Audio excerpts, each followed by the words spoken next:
Hey Patrick, so it's Josh. I wanted to give you a full explanation of kind of how I do things, and maybe this video will help with some of the other issues you're having. So, no matter what the preset you have saved in these, I want to talk about the MIDI thing first. When you hit this button, it sends a MIDI signal. So right now it's at 5A, so it's probably MIDI signal like 020, because there's 4 per each one. It sends just that MIDI signal. It doesn't matter what you do in here, unless you went in and changed the MIDI stuff inside the guts of this. That button 5A is what this one is always going to send that same MIDI signal to the 5150, and the 5150 just learns whatever MIDI signal it gets sent goes there. So if I take this and move this somewhere else, whatever channel on the 5150 was on there is not going to follow to whatever I save it to. So I just wanted to make sure that was clear. So let me show you how to do the a wah pedal first. So here's a spot on there where I can just turn this over and go to a wah. Phasal is the one I like, but it's on automatically. Now if you hit enter to turn it off, this one right here, enter, and hold it down, now it'll show in there FS2, so that means foot switch 2 will turn that off and on, and I'll show you that. If you go here, it should turn it off and on. I don't know why it's not doing that. Something's wrong with the foot switch 2. That's weird. Anyway, you use that, but if you go, let's see if I take it to foot switch 1, it should be changing it off and on. I don't know why it's not doing it. Anyway, you want to go expression toe switch. Okay? Now the other thing is, if you go back to view here, goes back to this other look, and move, double click this one right here, double click it really fast like that. Now you'll see it says expression controller 1 and a min value and a max. I like to take the max using this last 4th knob here and turn it down to 85, because otherwise when your toe is all the way forward there's just too much trouble, and that's just the way I like it. Now see, it's expression controller 1 and the light over here is expression controller 1. You want it so that when you do the toe switch, what happens is it's really hard to press on that. It's like a regular wall pedal. See how it switched to expression pedal 2? Now you'll see the phasal is on, but it's expression controller 1. So you need to change this using this knob 2 to expression controller 2. And now when you move this, it changes the values. So let's turn it off.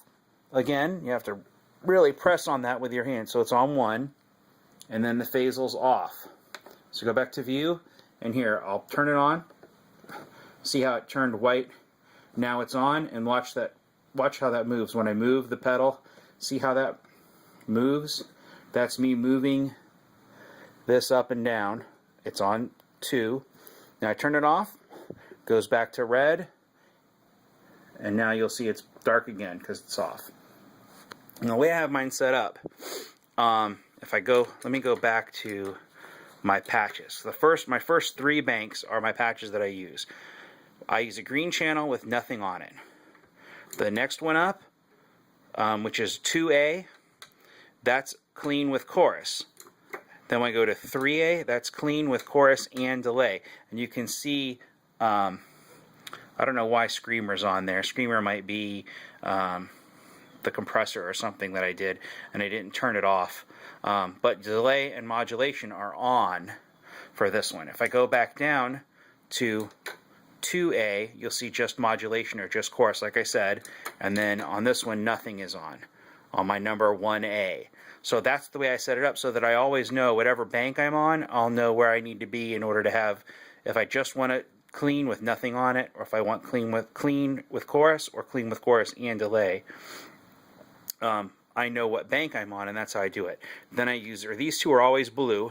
This one is a room reverb, like for AC/DC, any kind of AC/DC I use it. And these are the presets that I sent you.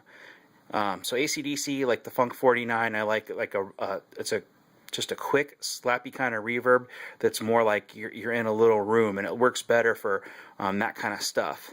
then plate reverb, which is kind of what I use all the time.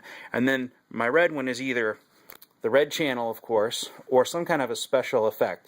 Like a lot of times I don't have whammy here. I use an extra pedal board just for whammy, and or for a wah-wah pedal. So I'll use this as my whammy, where again I have the toe switch set to turn it on, which is much easier than having to hit a button and then go over here and then having that whammy. The other thing is, there's so much wide range of movement that I don't like that.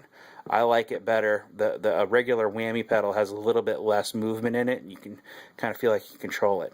So with this all the way up is normal. The other thing I wanted to say is this button right here should be up, which is your line out, for 1/4 inch line out. You want it to be on line, not amp. But make sure you turn the volume down on your amp, because it's a lot louder when you switch that on. But that's what I have to use. So I just keep this up all the way. Usually I just keep these knobs kind of halfway, so if something gets moved, it doesn't screw anything up. But if there's no amp, it shouldn't matter. And then I like pitch, which I can do harmonizer stuff with, or whatever. Modulation means, because I can do chorus, or I could do flanger. I like to put a flange kind of after the, or in the effects loop sometimes, and then my screamer and my delay, because what I like to do is be able to hit them both at the same time. If you want that, like on your lead channel, you can just, when you do the lead channel, you just turn them on, and then hit save, it's like 2 or 3 times, and it'll save that, and then every one time you hit that button, it'll be on there.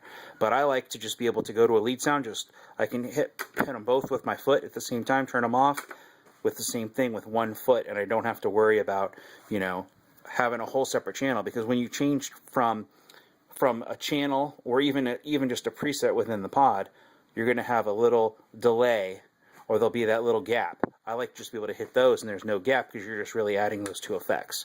The other thing is that the delay will spill over, so if you have a really long delay or whatever. So, like I said, all those presets I sent you have delay and tube screamer in them, I'm sure. And a lot of them will have some modulation, some will have some pitch. There's ones that I do for Detroit Rock City, where I have, what's it? It's in number 2, number 3 are called Detroit 1 and Detroit 2. So I'll hit Detroit 1. I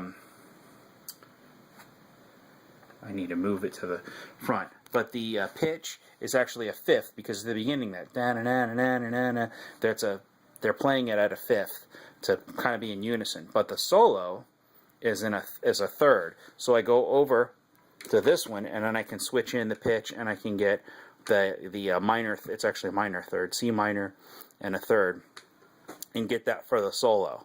But that's just, again, it's having special presets for special things. But for the most part, I like to be kind of as utilitarian as I can, but certain songs need special effects, whether it's a whammy, whether it's some kind of a pitch, whether it's a flanger, whether it's a special delay, because for, Van Halen, early Van Halen stuff, I think I use about a 220 millisecond delay. Talk About Love and Atomic Punk both have that on there, and I use that, whereas normally I'd use a 390 millisecond delay. For other stuff, I might use a tap tempo delay, so I'll have a quarter, like a dotted eighth note or something in there. So anyway, that's how I have mine set up. I really only use those first 3 banks, 1, 2, and 3, with, A through D. But hopefully that kind of explains how I have it set up. Again, feel free to ask me any questions. Sorry it was so long, but I kind of think it'll hopefully make a little more sense when you hear it from the horse's mouth, so to speak.